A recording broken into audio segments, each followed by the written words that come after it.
നമസ്കാരം. ഓപ്പറേഷൻ സിന്ദൂരിൽ ഇന്ത്യക്ക് സംഭവിച്ച നഷ്ടത്തിന്റെ ചിത്രമടക്കമുള്ള തെളിവ് കാണിക്കുവാൻ വെല്ലുവിളിച്ച് national security adviser Ajit Doval. പാകിസ്ഥാനെതിരായ യുദ്ധത്തിൽ ഇന്ത്യക്ക് നാശനഷ്ടം സംഭവിച്ചു എന്നെഴുതിയ ലോകത്തിലെ എല്ലാ മാധ്യമങ്ങളോടും കൂടിയായിരുന്നു ഈ വെല്ലുവിളി. പ്രത്യേകിച്ച് ഇന്ത്യക്കെതിരെ എപ്പോഴും എഴുതാറുള്ള ന്യൂയോർക്ക് ടൈംസിനെ ലക്ഷ്യമാക്കിയാണ് അജിത് ഡോവൽ ഈ വെല്ലുവിളി ഉയർത്തിയത്. നിങ്ങൾ എന്നെ ഒരു ഫോട്ടോയെങ്കിലും കാണിച്ചു തരാൻ കഴിയുമോ എന്ന് അദ്ദേഹം ചോദിച്ചു. IIT മദ്രാസിൽ നടന്ന കോൺവൊക്കേഷനിൽ സംസാരിക്കവേ അദ്ദേഹം തദ്ദേശീയമായ ആയുധങ്ങൾ നിർമ്മിക്കേണ്ടതിൻ്റെ ആവശ്യകതയെക്കുറിച്ച് എടുത്തു പറഞ്ഞിരുന്നു. ഇന്ത്യ വികസിപ്പിച്ച ആയുധങ്ങൾ ഓപ്പറേഷൻ സിന്ദൂരിൽ വഹിച്ച നിസ്തുലമായ പങ്കിനെക്കുറിച്ചും അദ്ദേഹം വിശദീകരിക്കുകയുണ്ടായി. പാകിസ്ഥാന്റെ 13 എയർബേസുകൾ തകർക്കപ്പെട്ട ചിത്രങ്ങളും മറ്റു വിവരങ്ങളും ന്യൂയോർക്ക് ടൈംസ് അടക്കമുള്ള വിദേശ മാധ്യമങ്ങൾ നിരന്തരം പ്രസിദ്ധീകരിക്കുന്നുണ്ടായിരുന്നു. എന്നാൽ ഇന്ത്യക്ക് അതുപറ്റി ഇതുപറ്റി എന്ന് പറയുന്നതല്ലാതെ ഏതെങ്കിലും ഒരു ചിത്രമോ ഇല്ലെങ്കിൽ അതിന് തക്ക തെളിവുകളോ നൽകുവാൻ ഒരു മാധ്യമങ്ങൾക്കും കഴിഞ്ഞില്ല എന്ന് അദ്ദേഹം പറഞ്ഞു. 9 ഭീകര ക്യാമ്പുകളെയാണ് നമ്മൾ ലക്ഷ്യം വച്ചത്. 9 ക്യാമ്പുകളെയും നമ്മൾ കൃത്യമായി തന്നെ തകർത്തിരുന്നു. പാകിസ്ഥാന്റെ നിരവധി എയർബേസുകളും മറ്റും ആക്രമണത്തിൽ പൂർണ്ണമായും തകർക്കപ്പെട്ടതും അദ്ദേഹം എടുത്തു പറഞ്ഞു.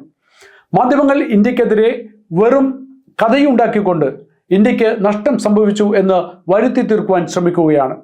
ഡോവലിന്റെ ഈ പ്രസ്താവനയുടെ ഉള്ളടക്കം ഇന്ത്യ തദ്ദേശീയമായി വികസിപ്പിച്ച ആയുധങ്ങൾക്ക് എത്ര പ്രഹരശേഷി ഉണ്ടായിരുന്നു എന്നുള്ളതാണ്. പ്രഹരശേഷി മാത്രമല്ല, കൃത്യതയുടെ കാര്യത്തിലും ഈ മിസൈലുകൾ മുൻപന്തിയിൽ തന്നെയായിരുന്നു. ലോകത്തിലെ ഏറ്റവും ശക്തമായ ഇസ്രായേലിന്റെ അയൺ ഡോം എന്ന പ്രതിരോധ സംവിധാനം പോലും ഇറാന്റെ ആക്രമണത്തിൽ പതറിയപ്പോൾ റഷ്യയിൽ നിന്നും ഇന്ത്യ വാങ്ങിയ S-400 എന്ന പ്രതിരോധ സംവിധാനം കൊണ്ട് പാകിസ്ഥാൻ അയച്ച ഡ്രോണുകളും മിസൈലുകളും പാതി വഴിയിൽ തന്നെ ഇന്ത്യൻ സേന തകർക്കുകയായിരുന്നു. ഉപകരണങ്ങളുടെ പ്രത്യേകതകൾ മാത്രമല്ല, അത് ഉപയോഗിക്കുന്നവരുടെ കഴിവ് കൂടി പ്രാധാന്യമാണ്.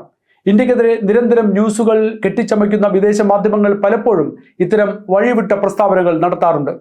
ആർട്ടിഫിഷ്യൽ ഇന്റലിജൻസിന്റെ സഹായം കൊണ്ട് ഉണ്ടാക്കിയെടുക്കുന്ന വീഡിയോകൾ പങ്കുവച്ച പല യൂട്യൂബർമാരും ഈ അവസരത്തിൽ പാകിസ്ഥാൻ ഇന്ത്യക്കെതിരെ കനത്ത ആക്രമണം നടത്തുകയും നാശനഷ്ടം വരുത്തുകയും ചെയ്തു എന്ന് പ്രചരണം നടത്തിയിരുന്നു.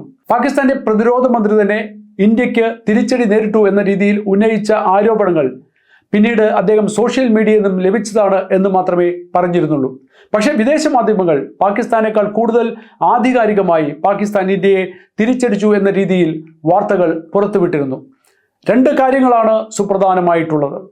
ഒന്ന്, അമേരിക്കയുടെ സാമ്പത്തിക രംഗത്തിന്റെ വലിയ ഒരു ഭാഗമാണ് ആയുധ കച്ചവടം. പല രാജ്യങ്ങളെയും തമ്മിൽ അടുപ്പിക്കുന്നതും അവരുടെ ഈ ബിസിനസ് തന്ത്രത്തിന്റെ ഭാഗമാണ്.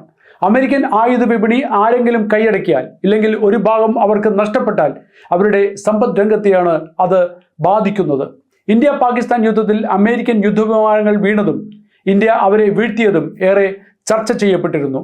ഇന്ത്യ ഉപയോഗിച്ച മിസൈലുകളും ഡ്രോണുകളും തദ്ദേശീയമായി നിർമ്മിച്ചതാണ് എന്ന ഒരു വാർത്ത ലോകമെങ്ങും പരക്കുമ്പോൾ സ്വാഭാവികമായും ആയുധ കച്ചവടത്തിന്റെ ഒരു ഭാഗം ഇന്ത്യക്ക് പോകുമോ എന്ന ഭയം അമേരിക്ക ന്യൂയോർക്ക് ടൈംസിലൂടെ പുറത്തുവിടുകയായിരുന്നു.